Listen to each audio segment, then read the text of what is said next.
conocimiento de Dios me he tomado un mes entero, ¿no? Por parte, ¿no? Lo que trato acá es de resumir las partes importantes. ¿Por qué? Porque acá hay algo dentro del conocimiento de Dios que yo quiero que ustedes aprendan hoy en día, ¿ya? Muy bien, ¿hasta acá lo tienen apuntado? ¿Tienen alguna duda hasta acá para poder avanzar? ¿Alguna duda sobre el pasado, el presente, el futuro, los posibles futuros? No estamos diciendo con esto que hay, como a veces tienen el futuro real de Tierra 1, Tierra 2, Tierra 3, el futuro eterno no hay. Sino que Dios conoce lo que hubiera pasado de otra manera, pero Él determinó que sucediera de una sola manera. Porque Él es todopoderoso y Él determina que las cosas sucedan de una manera y de forma efectiva. ¿Se acuerdan cuando hablamos de la determinación de Dios del tumorcito? Que este iba cayendo, yo tengo dos formas de hacerlo, permisivamente o activamente, ¿no? Pero al final, mi propósito de que caiga el tumorcito al piso se cumple, ¿no? Entonces, esto es lo que sucede. Por eso les pregunto, ¿tienen alguna duda hasta acá? Eso también, tiene que ver bastante con la escatología. Se hace razón, de hecho. Y ahorita van a ver por qué. ¿Ya? Ahora sí. De hecho, conocer los atributos de Dios cambia la manera en cómo tú predicas el Evangelio. Y también cómo tú agradeces a Dios por la salvación. Te da humildad, te hace reflexionar sobre muchas cosas y amplía tu panorama de cómo es Dios y cómo Él obra.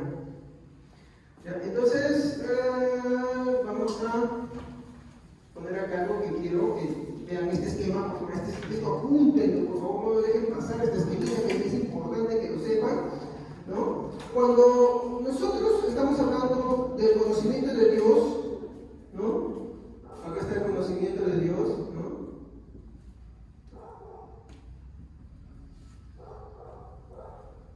Tenemos que saber que del conocimiento de Dios se van a desprender dos atributos. Uno de ellos es la omnisciencia y el otro es la presciencia. Esto sí, por favor, apúntenlo porque es importante.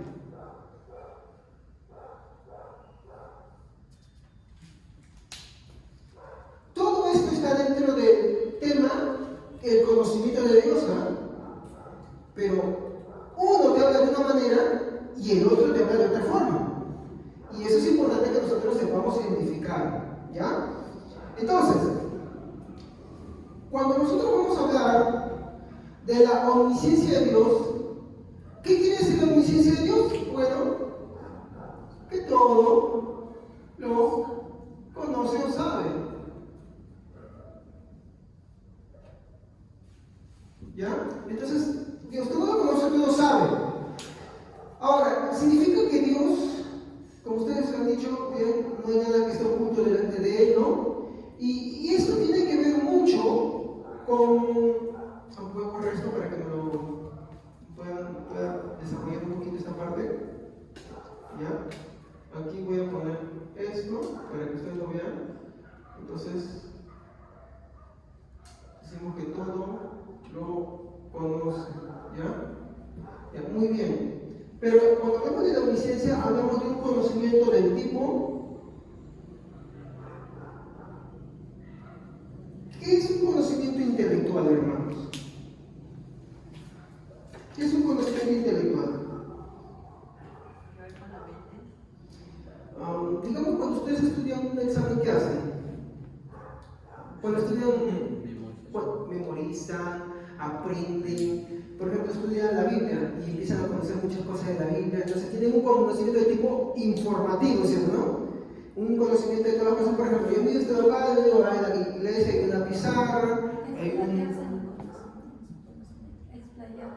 Claro, pero más que todo tiene que ver con todo lo que sea como información. Por ejemplo, ahorita en este salón hay 1, 2, 3, 4, 5, 6, 7, 8 personas, ¿no? Hay 8 personas, hay espejos, afuera de esto hay una casa, hay plantas atrás, hay unas cortinas, hay luces, ¿no? Pero ¿cuál es la diferencia? Que ese tipo de conocimiento intelectual es que Dios lo conoce todo, absolutamente todo, ¿ya?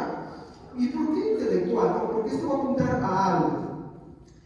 ¿Qué quiere decir? Que Dios conoce de forma intelectual todo lo que existe desde antes de la creación. Como les dije, nunca nunca hubo un tiempo en el cual Dios no conociera. O sea que ese conocimiento es desde antes de la creación. ¿Por qué es desde antes de la creación? ¿Cuál es la cualidad de un atributo? Es eterno. Y que nunca hubo un tiempo en el cual no fue.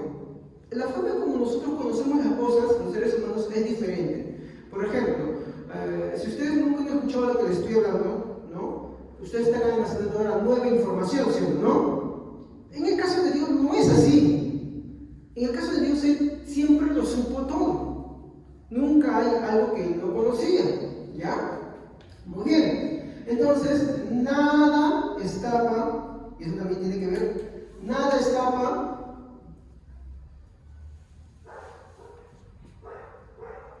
de su atención.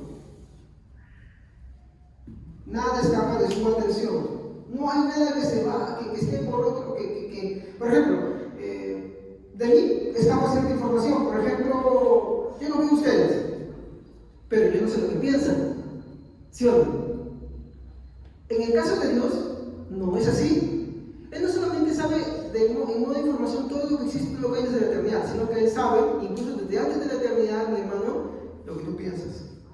El salmista David decía: no está dicha la palabra aún en mi boca, no se ha pronunciado, y tú ya la conoces, ya la sabías, se das cuenta. Ahí estamos viendo una cosa, la omnisciencia de Dios. ¿Qué quiere decir? ¿Que nuestros pensamientos están descubiertos? Sí. Los seres humanos hay cosas que no decimos, pero Dios las conoce. Y no solamente las conoce en tiempo presente, las conoce desde la eternidad pasada. Siempre las supo. Él sabe lo que yo voy a pensar mañana, pasado mañana, acá 5 años. Yo aún ni siquiera ha llegado en mi momento para que yo lo sepa, o que pase un momento para yo pensarlo, pero ya lo sabe. ¿Por qué digo los pensamientos? ¿Por qué? Porque estoy yendo a un nivel más allá. A veces solamente pensamos que Dios conoce las cosas externas. No. Él va hasta los pensamientos, las intenciones, los sentimientos, las motivaciones, todo eso. No escapa de eso. Nada escapa de su atención. Muy bien. No importa, mi hermano. Perdón. Vamos a ver un texto que nos va a hablar mucho sobre esto. Hebreos 4:13.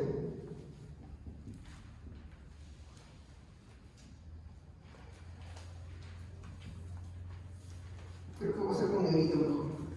Con un rojo ya se achataron sus puntitos. Hebreos 4:13. A ver quién puede leerlo.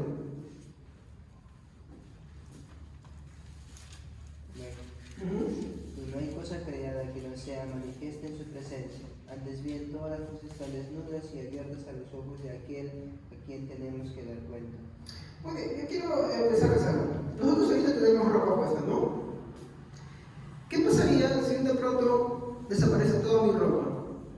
¿Qué es lo que yo empezaría a sentir al respecto de ustedes? Vergüenza, ¿ya? ¿Qué es lo que el texto nos dice? A ver, léate de nuevo. Y no hay cosa creada que no sea manifiesta en su presencia. Antes bien, todas las cosas están desnudas y abiertas a los ojos de aquel a quien tenemos que dar cuenta. Muy bien. Él dice que no hay cosa que esté cubierta, sino que todas están desnudas. Ustedes tienen que ver la metáfora que está usando el autor de Hebreos, ¿no? Ante los hebreos, ¿no? Porque la carta está dirigida a hebreos, ¿no? A personas que habían salido del judaísmo, se habían convertido en cristianos y ahora, ¿no? Producto de algunas persecuciones que ellos estaban teniendo, habían retrocedido y algunos estaban queriendo dejar de congregar. Pues él dice, no dejando de congregar como algunos tienen por costumbre, ¿no? En ese contexto está todo eso, ¿no? Y él que está aclarando todo eso, ¿no? Que muchas veces podemos estar de forma ambigua, pero que ante Dios todas las cosas están descubiertas. Y que si bien es cierto, las personas conocemos lo que está externamente, lo que la persona dice, no conocemos lo que está más allá, ni sus pensamientos, ni sus sentimientos, ni sus emociones, pero Dios sí las conoce y ante Él todo está desnudo. Y miren la expresión que Él usa, ¿no? Desnudo. ¿Por qué dice de la desnudez? Porque cuando hablamos de la desnudez, inmediatamente si alguien se queda desnudo totalmente, sin de vergüenza, como bien dijeron, ¿sí o no? Es lo mismo que sucedería que quiere expresar. Hey, piensa, medita, qué es lo que piensas, qué es lo que haces, aún no que lo ocultes, porque ante Dios todo está descubierto y tienes que tener vergüenza de eso. Porque hay quienes se cuidan solamente en su orar, pero no se cuidan en lo que ellos piensan. Algunos piden perdón solamente por lo que hacen, pero no piden perdón por lo que piensan. ¿Se dan cuenta? Pero Hebreos está yendo mucho más allá, ¿no? Y bueno, me gusta eso porque te plantea algo. ¿Cómo es que la corrupción radical del hombre está tan profunda y arraigada en él? Y para los cristianos esto es muy profundo, mis hermanos. Por eso, en los inicios del cristianismo había una plegaria, que ahora, bueno, el romanismo se lo ha apropiado, pero que bien dice la frase de esta manera, ¿no? Bueno, déjenme acordarme, creo que dice, ¿no? Dios, perdona mis pecados, no, porque yo he pecado contra ti. No, contra ti he pecado. Bueno, de hecho es un salmo también, ¿no? Y he pecado, dice, no solamente de palabra, perdón, de obra, sino también de palabra, de pensamiento y omisión. ¿Saben qué es omisión, no? No, omisión es, por ejemplo, yo puedo hacer algo bueno y no lo hago. Eso se llama el pecado de omisión. Como dice Santiago, quien puede hacer algo bueno y no le hace, es constituido pecado, ¿no? Entonces, hay que tener cuidado de eso, porque eso también es una omisión. A veces nosotros solamente vemos las cosas externas, ¿no? Sí, yo hice esto pero no vemos lo que pensamos. Jesús incluso dice, ¿no? Si tú miras a una mujer con codicia, ya adulteraste con ella, tu corazón, o sea, no es necesario que te hayas adulterado físicamente, ya adulteraste en ella. Pero ¿quién pide perdón por eso? ¿Se dan cuenta? Y este atributo nos está poniendo contra la espada y la pared para decirnos, hey, siéntate, no seas orgulloso, mira esto. Yo veo todo lo que eres tú, tus pensamientos, tus sentimientos. Ni siquiera te he dicho la palabra, yo la conozco. Todo lo que tú piensas, lo que imaginas, cómo te regodeas en el pecado, yo lo conozco. ¿Ve? Y por eso es importante conocer bien cómo es ese atributo. Seguimos. Entonces, no importa, no existe ninguna acción pasada, presente o futura que el hombre pueda ocultar delante de Dios y que él no conozca. No existe, ¿ok? No existe nada que se oculte. No existe nada que pueda ocultar ante Dios. Entonces, ahí pensamos en Salmo de David que decía, Señor, líbrame de las que me son ocultas. ¿Se dan cuenta? Algo que puedo añadir a esto, pero no es parte de ese atributo, pero sí podría llevarlo más allá todavía, es parte de otro atributo, sí, pero quiero aprovechar de decírselos, es que a veces, por ejemplo, nosotros pensamos, por ejemplo, a veces en la iglesia sucede que hay parejas que fornican. ¿Y qué hacen para arreglar sus cuentas con Dios?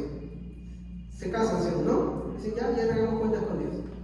Ellos han sanado conciencia, pero Dios los ha perdonado. Si pidieron perdón. Muy bien dicho. Pero ¿cuántos hay que se van a casa y dicen, bueno, o están fornicando y dicen, me caso y arreglaron y están tranquilos? O de repente cometieron un pecado y se ahuyentan de la iglesia y pasan tiempo y después cuando ya se tienen tranquilos, vuelven. O pecan y están en la iglesia así y empiezan a hacer cosas y porque hacen cosas quieren sanar conciencia. Aunque ellos hagan eso, aunque ellos han olvidado eso, se olvidan algo. Como Dios es un Dios temporal, Él dice, para mí 1000 años es como un día, y un día es como 1000 años. Uno puede haber pecado hace 20 años, pero en el reloj de Dios, eso puede haber pasado hace un par de segundos.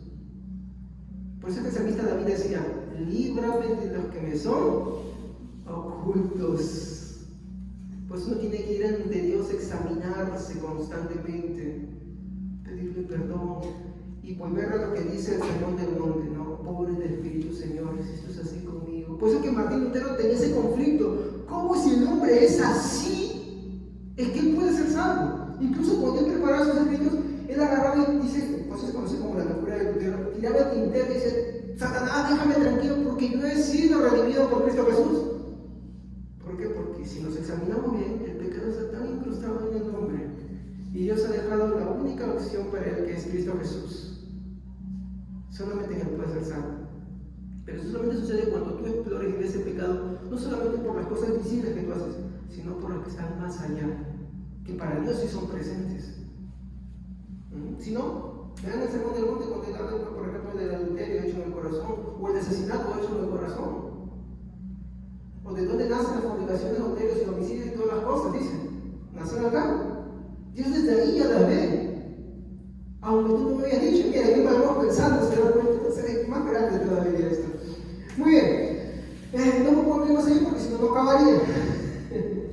Pero sí es muy bonito. Es bonito sí porque eso te lleva a confrontarte con Dios y ver que estás en todo. Entonces es mejor decirle, Señor, ten misericordia de mí, aquí estoy. Eso es lo que quiere enseñar esto. Muy bien, entonces, no importa que también el hombre se esfuerce por olvidar su maldad, Dios la conoce y la tiene presente. ¿No? Entonces, hay que tener esto que es bien de peligro, es que Dios será siempre testigo y juez, porque nada está oculto ante él. Hebreos 4.3, lo que hemos leído. Hebreos 4.3. ¿Ok? Muy bien. Ahora vamos a la partecita de la presciencia. ¿Ya? Presciencia. Muy bien. ¿Qué es presciencia? ¿No? Para esto quiero pedirles que busquen Primera de Pedro, ¿no? Segunda de Pedro, perdón.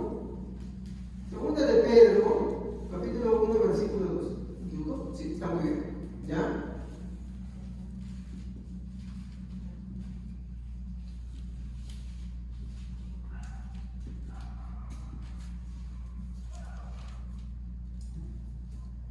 Amén. Elegidos según la presciencia de Dios, el Padre, santificado por el Espíritu, para obedecer a Jesucristo y ser rociados con su sangre, gracia y paz os sean multiplicadas. Muy bien. ¿Según qué cosa? ¿Según qué dice? Hermano. La presencia. Presciencia. Presencia no, presciencia, acuérdense. Presciencia, muy diferente a presencia, ¿ya? Muy bien. Entonces, la palabra presciencia es una palabra compuesta. Cuando ustedes van a ver ahí presciencia en la Biblia, la palabra griega es prognosis. Y esta se divide en dos palabras. Pro, que es antes, ¿no? Y ginosko, que es conocer. Ay, pastor, no que ya hemos hablado del conocimiento de Dios, en la omnisciencia de Dios hemos visto esto, ¿no? Es que este es otro tipo de conocimiento. Y acá yo quiero que me escuchen con atención porque acá viene uno de los muy malos entendidos sobre este atributo, ¿no? Yo quiero que acá veamos esta leyendita. Conocimiento, hermanos, tiene dos aplicaciones. La primera que hemos visto, ¿de qué forma es? Intelectual. Es un conocimiento intelectual. Y la segunda es del tipo afectivo.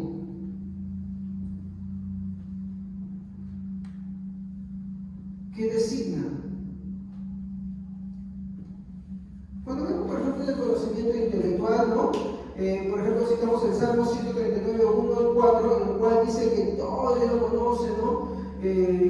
No importa lo que haga, Dios la conoce siempre. A ver, por favor, veamos Salmos 139, versículo 1 al 4, a ver, mejor para estar más claros ahí. Salmos 139, 1 al 4.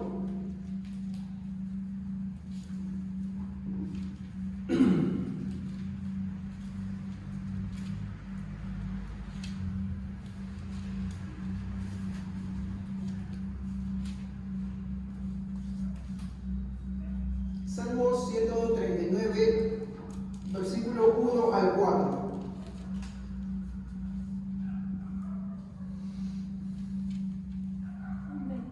A ver. Señor, tú me has examinado y sabes todo de mí. Tú sabes cuando me siento y cuando me levanto. Aunque me sienta lejos de ti, tú conoces cada uno de mis pensamientos. Sabes para dónde voy y en dónde me acuesto. Tú sabes todo lo que hago. Señor, tú sabes lo que voy a decir, aún antes de que las palabras salgan de mi boca. Amén. Gracias. Es la hora de mis famosos dibujitos de palitos. Muy bien. Entonces, por eso que le digo de un tipo intelectual. ¿Por qué? Porque Dios conoce todo de forma intelectual, todo lo que hay, todo lo que existe, todo lo que el hombre hace, todo lo que el hombre piensa, dónde se encuentra el hombre, Él lo conoce, y lo conoce desde la eternidad pasada. ¿Ok? Entonces, esa es la primera forma del conocimiento de Dios. Eso es lo que es la omnisciencia de Dios. ¿Ya? Muy bien, pero ahora queremos saber qué es la presencia de Dios. Y les dije que hay otro tipo de conocimiento. Este es el conocimiento del tipo afectivo, es decir, que designa, que reconoce, ¿no? Por ejemplo, cuando tú concedes una relación. Por ejemplo, usted sabe que, por ejemplo, cuando la mamá da luz, el hombre no da luz, ¿no? Pero ¿qué pasa cuando ya da luz? Le dicen, Señor, ven un momento, le presento a su hijo. ¿Y tú qué dices inmediatamente? ¡Oh! Es igualito, mi hijo, ¿no? Entonces, ¿qué estás haciendo? Lo estás reconociendo como tu hijo. ¿Sabían que antiguamente eso era importante? Si el padre no reconocía a su hijo de bebé, era bastardo. Tenía que reconocerlo. Entonces, cuando hablamos de este otro tipo, ¿no?, de conocimiento, hablamos de un tipo de conocimiento que es afectivo, que designa. ¿Ya? ¿Y cómo puedo comprobar yo esto? Bueno, vamos a ir a ver lo que es la presencia del tipo o la presencia como tipo de conocimiento de Dios, ¿no? Hay una mala interpretación sobre esto. Como presencia significa, ¿no?, prognosis, o sea, conocer antes, es decir, así lo dicen algunos, ¿no? Bueno, está bien, ¿no? Conocimiento anticipado o anticipado conocimiento. ¿Ya? Entonces, ¿cómo aplican algunos? Especialmente algunas iglesias de corte arminiano.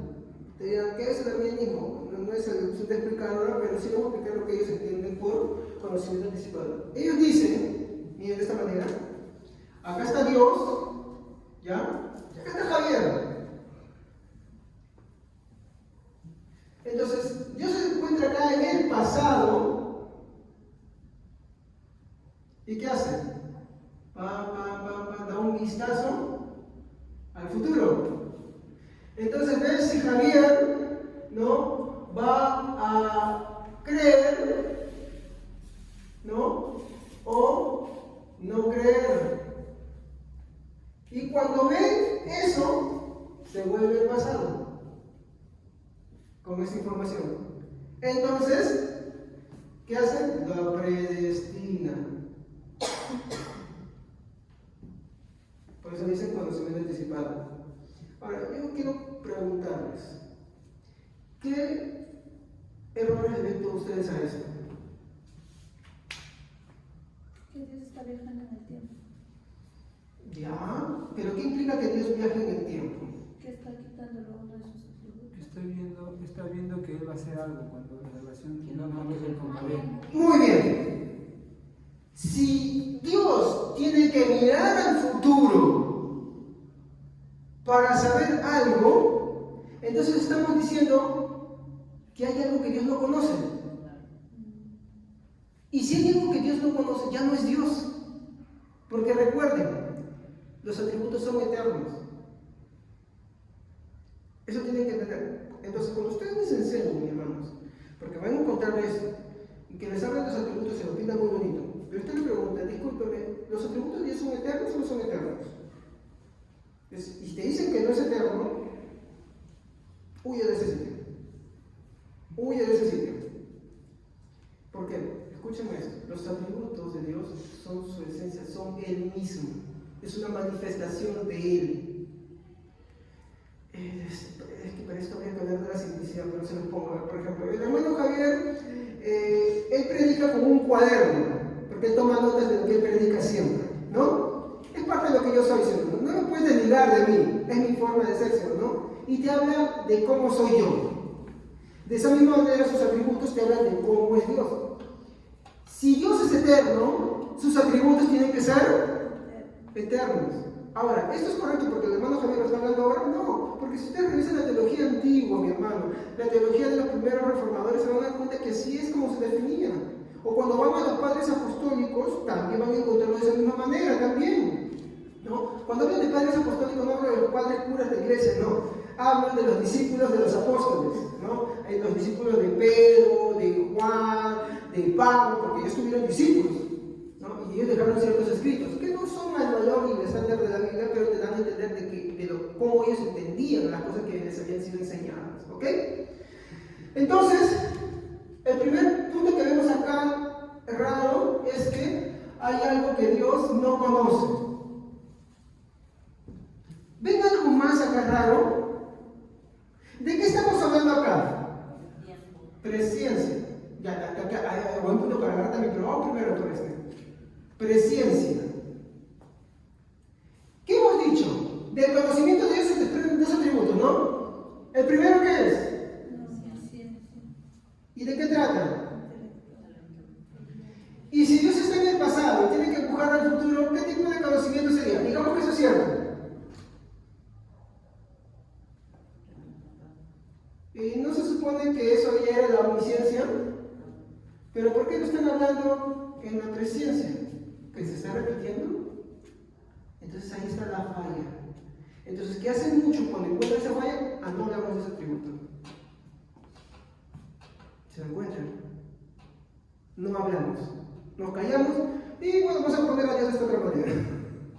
Sí, existe eso. Cuando no cuadra con su teología y lo saca, entonces no. ¿Qué es una buena teología? La que te de todos los plenos comunes, de forma correcta. Entonces, el primer punto es acá de que repite lo mismo. Total, así de simple. ¿Presencia qué? ¿Es omnisciencia lo mismo o qué cosa es?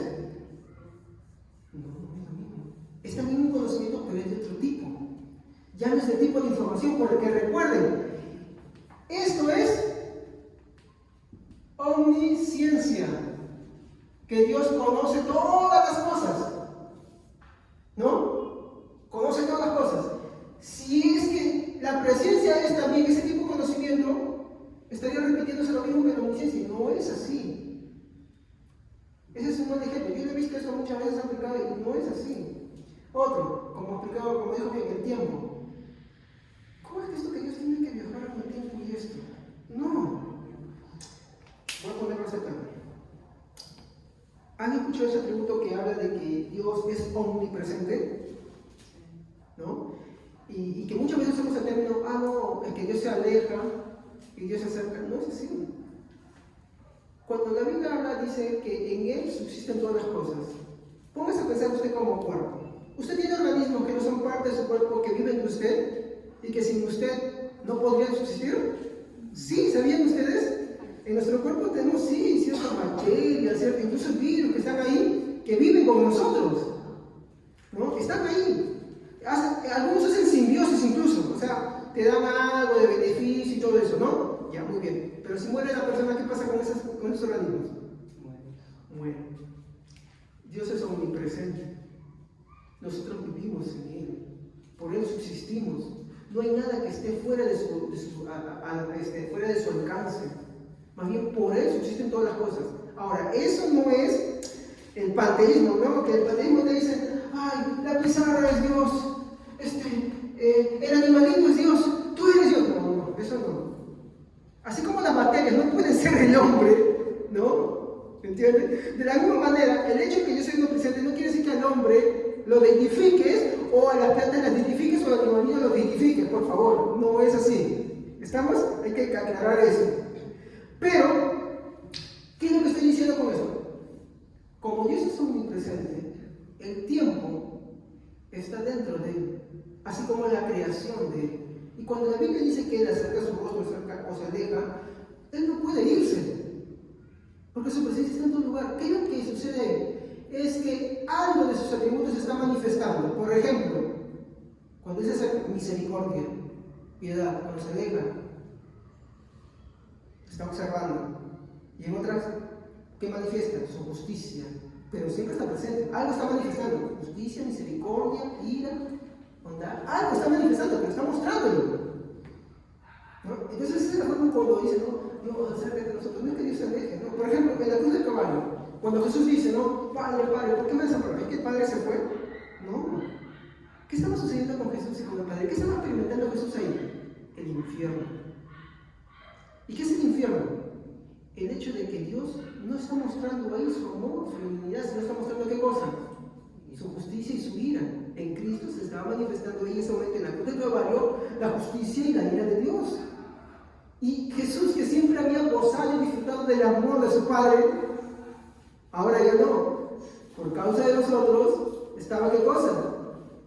Experimentando qué cosa? La justicia y la ira y la desesperación de Jesús. Padre, Padre, ¿por qué me ha desamparado? Porque no se puede ir, porque Él es omnipresente, hermanos. Hay un texto que dice, en la conversación de Jesús y Nicodemo, ¿quién es el Hijo? Si no es aquel que ha descendido, aquel que también está sentado a la diestra, que está sentado en los cielos, perdón. ¿Qué está diciendo? Está hablando de sí mismo, pero Jesús está hablando con Nicodemo, pero dice que a la vez Él está sentado ahí. ¿Están viendo? Es que en Jesús está en la naturaleza. La naturaleza humana está hablando con Nicodemo, pero su naturaleza divina no puede ser contenida, hermanos. ¿No? A mí me emociona hablar de esto porque es increíble cómo es que es Dios, mi hermano, ahí en esa parte. Pero nada está por su atención. Entonces, esta forma de presentar, mi hermano, de que Dios mira el futuro y Él te escoge para la salvación porque Él ve que tú vas a creer, es errónea. ¿Por qué? Porque tiene varias inconsistencias. Primero, que es la repetición de tu atributo. Y no es, pues es otro nombre, tiene que explicar otra cosa. Tiene que hablar de otra cosa. Segundo, porque Dios no está atrapado en el tiempo. Él no está atrapado en el tiempo como nosotros. ¿Por qué? Porque el tiempo es una creación de Él.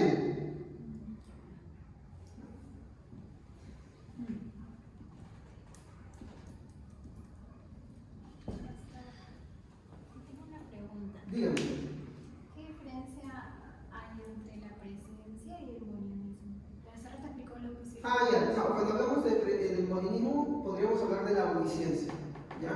El molinismo es una corriente filosófica, sí, hay que entenderlo, filosófica que se usa para explicar ciertas cosas. ¿Ya? Muchas posturas lo usan, algunas lo usan más, pero no es escatológica. ¿Ya? Buscó reconciliar algunas posturas, pero al final la falta de carencia en más fundamentos bíblicos hizo que se dejara ahí. Pero ¿qué si se toma del molinismo ciertos aspectos? Uno de los tantos, ¿no?, es para enseñar que Dios conoce lo que pudiera suceder de otra manera también, ¿no? Pero el mismo molinismo te afirma algo, ¿no?, de que Dios decretó que las cosas sucederían de una sola manera, pero conoce cómo sucederían de otra manera, ¿no? Y eso es lo que se habla de los posibles futuros. No hay mundos alternos, eso sí lo voy a decir, no hay. Pero lo que te trata de enseñar esa postura filosófica es de que si Dios conoce lo que pasaría de otra manera, por ejemplo, cuando le dice a David, ¿no?, David le pregunta a Dios, Dios, si yo me quedo a pasar así, ciertamente si tú te quedas a huir, vendrá de manera, así que huye, le dice, ¿no? ¿Por qué? Porque Dios conoce lo que pasaría de otra manera, pero Él, como Dios, tiene el control de todo, y Él ha decretado que las cosas suceden de una manera que Él desea. Él dirige toda la historia de la humanidad. ¿Y cómo lo dirige? De dos formas: permisiva, ¿no?, y activamente. Entonces, el molinismo encaja un poco sí en la omnisciencia, ¿no?, de que Dios conoce todas las cosas que pudieran pasar. Sí sería bonito hablar de eso. Se parece ante la presencia arminiana. Claro, se parece a la presencia arminiana, ¿no? De pasará, no pasará. Pero ahí entran algunas inconsistencias, ¿no? Pero sí se parece. Buena observación, mira, ¿no? Buena observación. Pero hay un problemita, pues acá también. Es que esto no es presciencia. ¿Qué es presciencia entonces? Vamos a explicar. Hay un punto que quiero aclarar. El problema es que acá que a Dios se le ve, creo que la hermana que estaba acá lo dijo, se ve a un Dios dependiente y pendiente de lo que el hombre haga. Hay que preguntar, ¿la salvación de quién es? ¿Del hombre o es de Dios? ¿Quién la da?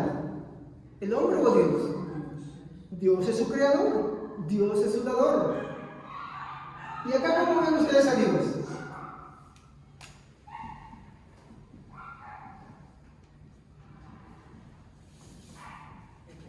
¿Y cómo hermano, no es fanatismo, ¿no? Me parece un poco el modernismo, ¿no? Pero se ve acá, ¿no? ¿Creerán? No creerán. Y el hombre es un ser voluble. ¿Por qué? Porque él no conoce lo que va a pasar mañana. Yo puedo estar predicando hoy día y mañana de repente estoy en el mundo. Y soy de los apóstoles. Pero la elección de Dios es absoluta. Él sabe quién se salvará, quién no se salvará. Y él no lo conoce por lo que pasará el hombre, sino porque lo conoce desde la eternidad pasada. Entonces, esto atrapa a Dios solamente en un punto de la historia. ¿Y qué vimos de Dios? Que Dios es atemporal. Él lo conoce no del pasado, sino de la eternidad pasada, de lo que no había pasado. La eternidad pasada no es un punto fijo, hermanos. No es un punto fijo, es un poquito complicado, pero es como decir que el pasado, presente y futuro está atrapado dentro de Dios, porque Dios es su creador, eso hay que entenderlo. Cuando Él empieza la creación, dice, hágase la luz, eso empieza ahí a correr el tiempo, empieza la creación, ahí empieza todo a existir. Pero Dios, que es antes, no puede estar regido por esas reglas. Por ejemplo, si yo hago este celular, ¿el celular tiene la capacidad de cambiar lo que yo soy? ¿O yo tengo la capacidad de cambiar lo que él es? No hablo de la viciosa que está en el otro. No hablo de eso. No, pero les pregunto, ¿yo tengo la capacidad de modificarlo o él me va a modificar a mí? En mi estructura me hace que me salgan otros brazos más, que tenga alas, no sé. No tiene la capacidad de modificarme, ¿no? No tiene la capacidad de influenciarme porque yo le pongo límites. ¿Por qué? Porque soy su creador. No es lo mismo que el reloj. De la misma manera es el tiempo, hermano. Como Dios es su creador, el tiempo no tiene poder ni influencia sobre Dios. Por eso que los textos que vimos, ¿no? En la refutación, en los cuales decía, no, Dios no conoce el futuro, vemos que para Dios el futuro muchas veces es como un pasado que ya pasó o un presente que está sucediendo. No, Él no habla en esos términos. Sí, sé que es complejo. Sé que si hablamos del conocimiento de Dios, algo que puedo decirles es que nunca podremos conocer totalmente a Dios. Aun cuando el Señor nos restaure, nos regenere y nos dé el cuerpo glorificado y estemos en su presencia, la Biblia no dice que le conocemos totalmente a Él, sino dice que seremos conocidos como Él nos conoció. Porque como su conocimiento es infinito, hermano, tendremos siempre que conocer de Él. Pues en las profecías Él dice, no, hablando de una futura restauración, dice, no, y todos vendrán y acudirán a mi montación para escuchar de Él, ¿cierto? ¿No? Está hablando del conocimiento de Dios infinito, de la fuente que de Él sale. Porque nunca terminaremos de conocerlo. Porque si pudiéramos hacer eso, mi hermano, pues Dios dejaría de ser Dios. ¿No? Tantas cosas que habrán, tantas cosas que usar, tantas cosas que no conocemos. Y ahí, mi hermano, tendremos toda eternidad para seguir y seguir conociendo más de Él, llamándole y Él. Uf, eso será increíble, mi hermano. Serán unos compartibles eternos. Muy bien, muy bien. Entonces, ¿qué es la presencia de Dios? Porque ya vemos que esto muestra un ejemplo de Dios dependiente. ¿Qué es la presencia de Dios? Entonces, hay que, mi hermano, ver cómo es que también se usa la palabra conocer. ¿Puedo borrar eso? ¿Sí? Ya, muy bien. ¿Cómo es que la Biblia usa la palabra conocer? Porque hemos visto que una forma que la Biblia expresa la palabra conocer es como un conocimiento intelectual, decimos, ¿no? Pero la Biblia te muestra otra forma de conocimiento. Y lo habla no una vez, lo habla muchas veces. Para esto vamos a ver Éxodo 33, 17. Quisiera que por favor me ayuden porque aquí voy a citar varios textos y nos vamos a dar a entender. Y quiero usar los textos en este y no uso muchos en el otro para mostrarles, acá sí, donde hay el problema, donde hay la disputa, donde muchas iglesias de corte niñano tienen ese problema. Pero quiero mostrarles para que ustedes vean que no es un concepto que me lo he inventado o que yo quiero dar porque es así, no. Tiene demasiado fundamento bíblico. Éxodo, capítulo 33, versículo 17. Éxodo, capítulo 33, versículo 17. A ver, hermano. El Señor le dijo a Moisés, voy a hacer lo que me pides porque estoy contento contigo y te conozco por tu nombre. Muy bien. Yo le pregunto algo. ¿Dios conocía a toda la gente que estaba ahí? ¿Conocía los nombres de todos? Obvio, ¿sí? No hay un hombre que no conozca, no hay nadie que no conozca. Dios lo conoce todo. ¿Se acuerdan de lo que hemos hablado sobre el conocimiento de Dios hasta ahorita? No hay nada que no conozca. En el término intelectual, no hay nada que no sepa tampoco. Porque ahí está diciendo, te conozco por tu nombre. El punto es, ¿por qué le dice a Moisés, solo a ti te conozco por tu nombre? ¿Qué conocimiento nos está mostrando ahí? Ya no es del tipo intelectual de informativo, ya no es ese, sino que te está hablando de algo más. Avancemos en unos temas para que lo vayan entendiendo. Jeremías, capítulo 1, versículo 5.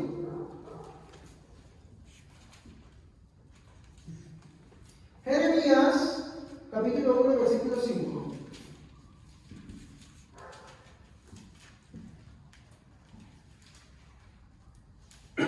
A ver, ¿quién lo puede leer?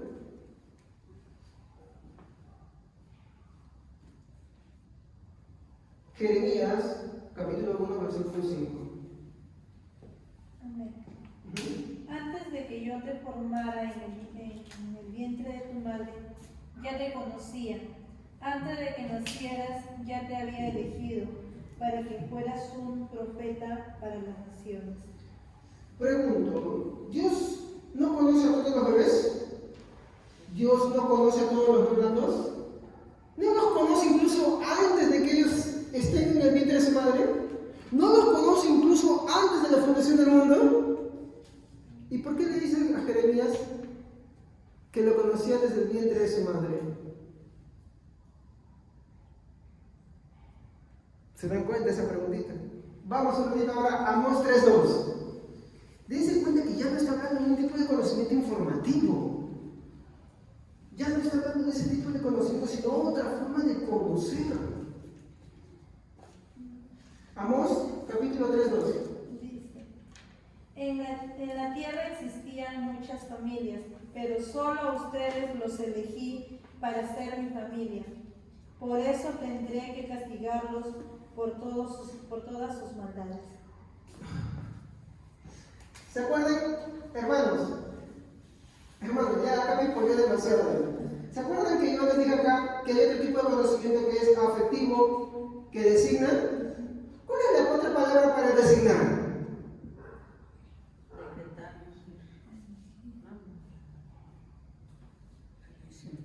Elegir. Volvemos. Que Dios elige a Israel, que Dios escoge un pueblo. Siempre Dios escoge. Por eso les dije, existe otro tipo de conocimiento que es un conocimiento afectivo que designa. Por eso esa versión dice, solo tipo elegir. Ahora vean la Reina Valera. Pues yo les dije, hermanos, en la Biblia existen dos tipos de conocimiento. O sea, este no es un atributo que me he inventado. A ver. ¿En Amós? Sí, Amós 3:2, la versión Reina Valera. A vosotros solamente he conocido de todas las familias de la tierra. Y yo les pregunto, ¿no conocían Dios a los cananeos, a los babilonios, a los egipcios? ¿No los conocía a todos ellos? Obvio, no hay nada que Dios no conozca. Pero ¿qué dice? Solamente a ti te he conocido. Entonces ya no está hablando de un conocimiento de información, sino está hablando de otro tipo de conocimiento. Y recuerden, la presciencia es conocimiento anticipado, pero el problemita está en esta palabra. ¿Qué tipo de conocimiento es este? ¿Puedo dar un ejemplo? No sé si está Ya, errado. no hay problema. Puedo entender que de repente es como que de repente en un barrio o en un lugar yo conozco de nombre a muchos vecinos y dentro de ellos hay personas que yo tengo confianza con ellos. ¿Otra palabra para confianza? Aprecio. Aprecio, ¿no? Una Estima, amistad. Ajá, y es una relación más cercana. Muy bien. Vamos a poner esa palabra. Relación. Porque estaba viendo otras, pero todavía no había ejemplo, ya me podían también. Ya, sigue. Perdón, seguí el ejemplo. Entonces, cuando yo tenga alguna necesidad, yo en vez de llamar a cualquiera de esas personas que conozco, llamo a esa persona. Exacto. Y ahí vemos esto. ¿Por qué yo necesito padres conoce esto. Y hay muchos más, hermano. Ese es un concepto grandísimo en la Biblia, pero por falta de tiempo yo no puedo tomar todos. Usted lo puede decir esto en la casita. Pero ustedes se dan cuenta que si yo explicarles mucho, y ustedes van intuyendo. Y van intuyendo porque la cantidad de esos que están hablando de eso te da a entender que ese conocimiento es otro tipo de conocimiento. Y ya el hermano ya lo comprendió ya. Bueno, ahora vamos a seguir, miren. Con esto vamos a generar mucho más.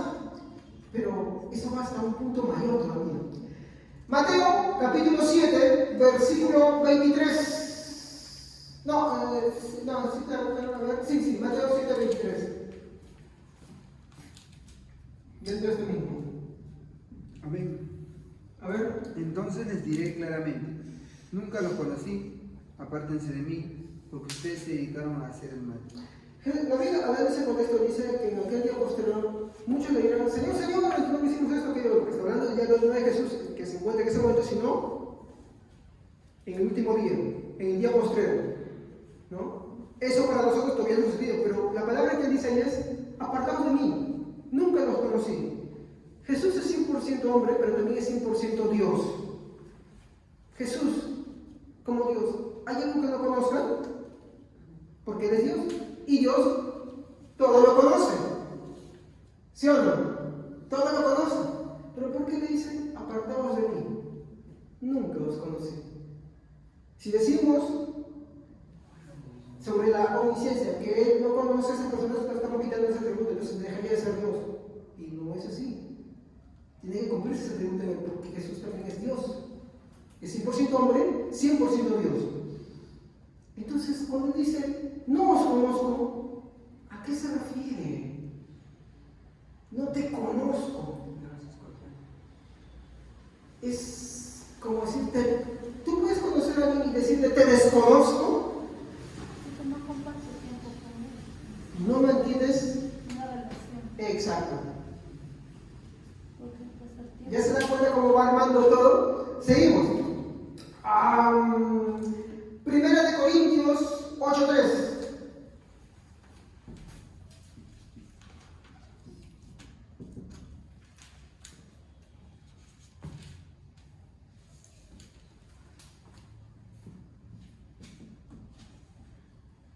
A ver, Primera de Corintios 8:3.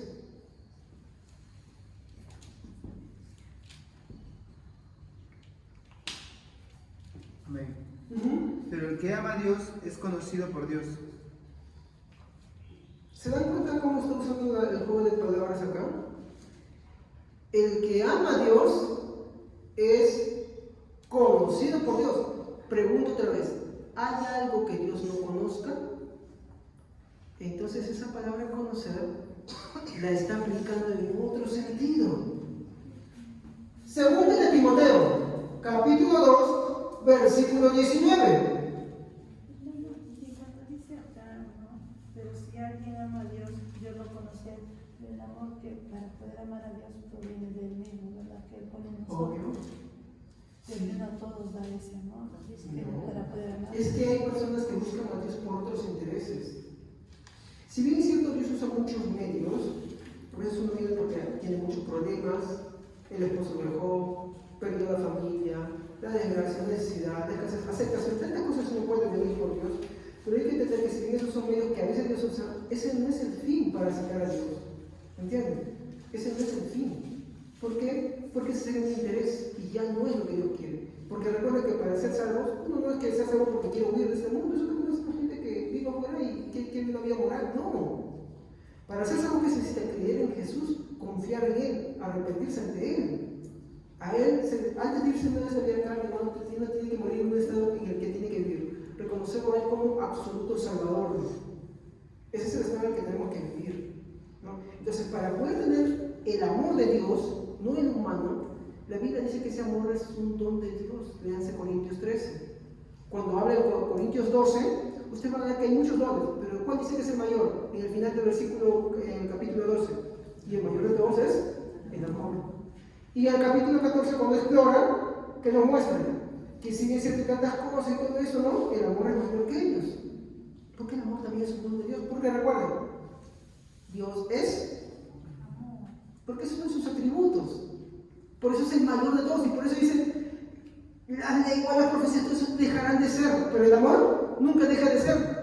Por eso también decimos que Dios es eterno y sus atributos son eternos, ¿no? Muy bien, continuamos. Entonces, a ver, 2 Timoteo 2:19, ¿ya lo encontraron?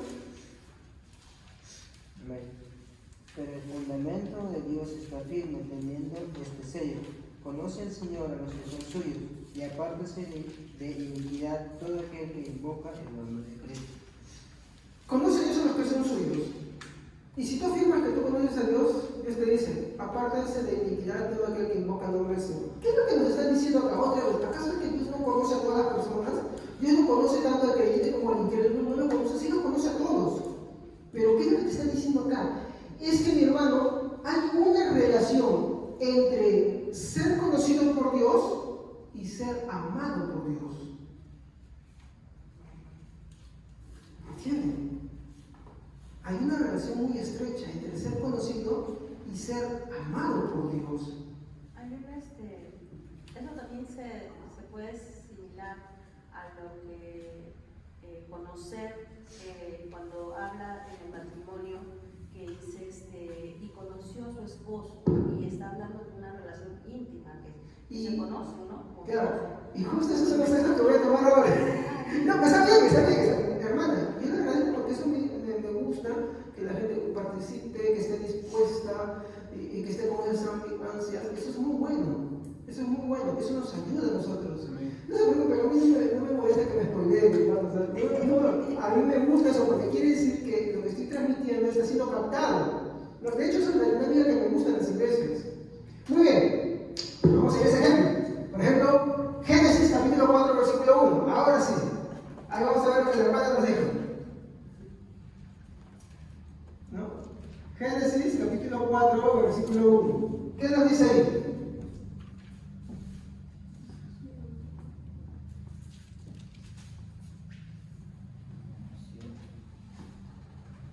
A ver, ¿quién lo puede leer? Conoció a Adán a su mujer Eva, la cual concibió y dio a luz a Caín, y dijo, por voluntad de Jehová he adquirido varón. Muy bien, a mí quiero preguntarles algo. Gracias, hermano Luis. Está bien, ¿no, Luis? ¿No? Ya, muy bien. A ver, les pregunto. ¿Eran las dos únicas personas sobre la tierra? Si supongamos que yo soy Adán, la hermana es Eva, ¿ya? Supongamos. Se supone que se tiene que conocer de forma que yo conozco al hermano Pablo, a la hermana Katy, a la hermana Patricia, al hermano Luis, al hermano Juan, al hermano Aldo, ¿no? Pero, ¿cómo es esto que conoces? Mucho gusto, Eva, no te conocía. ¿No? ¿Qué tal? Mucho gusto, Eva. Eva, Javier, Adán, Eva. ¿Es esto que está hablando ahí? ¿Qué nos dice que sucede producto del conocimiento ahí entre Adán y Eva? ¿Quién hace? ¿A quién concibe? Caín. Entonces, ¿qué están? ¿Se conocieron por telepatía? En mi Biblia dice, acá en la versión, el hombre tuvo relaciones sexuales con su mujer Muy Eva, bien dicho. y ella quedó embarazada y dio a luz a Caín. Muy bien dicho. ¿Se dan cuenta que lo que les estaba diciendo es un inicio? No es invención, pero no es el único texto, hermano, hay muchos textos más. Pero voy a tomar uno más, ¿ya? El Nuevo Testamento también. Por ejemplo, vamos a capítulo 1 de Mateo, versículos 24 y 25. A ver quién lo puede leer.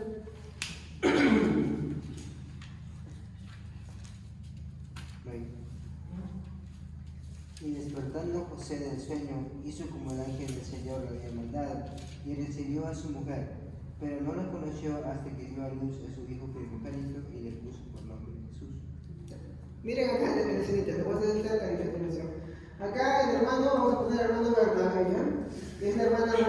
Entonces, el hermano Bernabé me dice, mira, yo ya vivo con María, yo soy José. Y me dice el hermano Bernabé, hermano José, te presento a María.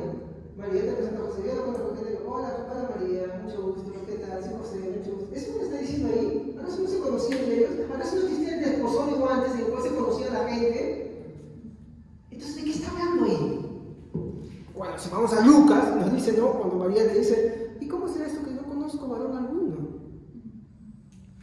¿No? Cuando el ángel dice, concebirás, me dice, no, el Espíritu Santo vendrá sobre ti, la sombra del Altísimo te cubrirá y el ser que nacerá de ti, santo es.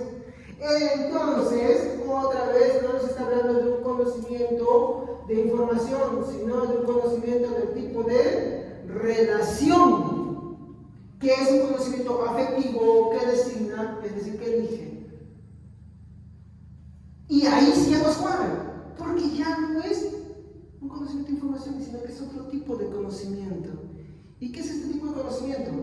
Bueno, como ya les dije, este conocimiento afectivo que designa nos dice que Dios ama de manera íntima desde antes de la creación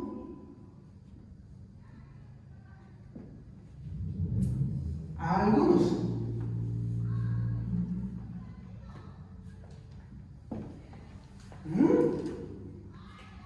Eso es lo que nos está diciendo. Entonces, ¿qué es la presencia de Dios? Que Dios de manera anticipada conoce. ¿Y qué se conoce que es? Estamos hablando de presencia. Cuando estamos hablando de ese conocer, ¿qué está hablando?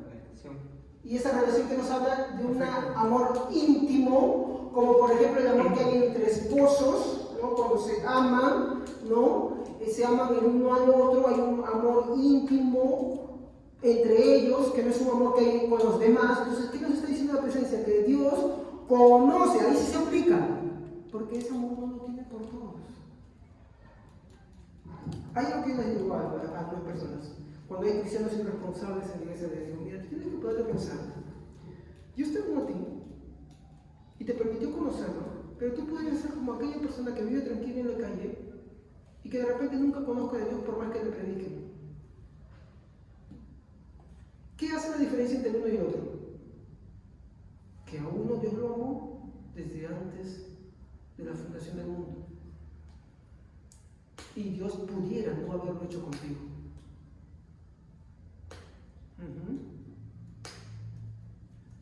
Dios pudiera no haberlo hecho.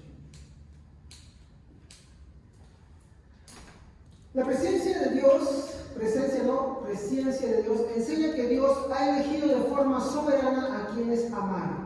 ¿Por qué lo hizo? No lo sabemos. Hay que ser sinceros. Más allá no podemos ir. Romanos 8:29. Romanos 8:29. Voy a demostrarles cómo es que se ve la presencia ahí también. Romanos 8:29.